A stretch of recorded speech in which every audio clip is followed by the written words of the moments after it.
So I've been seeing a lot of mindset coaches lately doing the exact same thing with their content, like posting these soft, pretty quotes and then calling it value, and then wondering why nobody's actually buying. And honestly, it's not that you don't have good things to say, it's that your content is all landing in the same shallow pool. Like it's safe, aesthetically nice, and then it's forgettable. So I thought, let's just sit down and talk.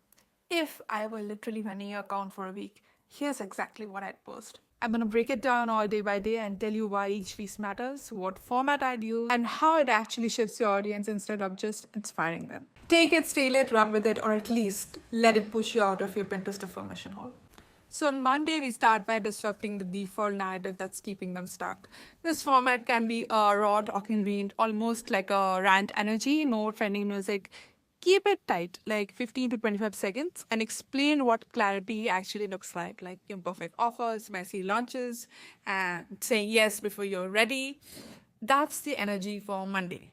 On Tuesday, we do some behavior mirroring. We show them you've been exactly where they are right now. We kind of establish relatability without diminishing authority.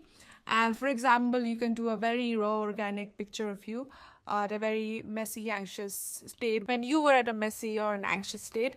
And here's an example of a caption that you can kind of pair with it. This post should feel very raw and relatable. It should feel like a diary entry they weren't supposed to read. Now, Wednesday is all about living it and not teaching it. What you can do here is a B-roll reel of maybe you taking a walk or prepping for a client call with a very powerful statement as a text overlay, which can read something like this. And you can pair it with a caption that looks something like this. Here we kind of move from thought leadership to embodied leadership. On Thursday, we create that damn they're talking to me moment that bonds your audience to you. Here we'll do an Instagram story set, which can be something like this. And at the end, you can pair it with a CTA, inviting them to share, which can be something like, what are you over-consuming instead of acting on?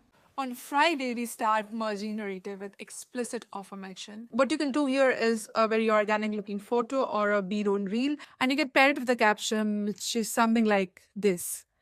This is the actual sell moment, but it's kind of woven into the story, so it feels like a natural conclusion to this week's energy. On Saturday, we help them emotionally recommit to who they want to be. It's kind of a short reel or an infographic with a bold text. And here's an example of it. And you can pair it with a caption, which can be something like this. This is an indirect anchor to your offer, positioning you as a person who kind of keeps them moving forward towards their identity. Now, on Sunday, we end the week by turning all this momentum inward, making them reflect on why they haven't moved yet. We can do this as a story with a text that can look like this. This kind of sets them up to reach out to you or engage on Monday when you restart the cycle. Warm your audience for the combos offer without pushing. And that's it. That's literally what I do if you hire me to run your account this week.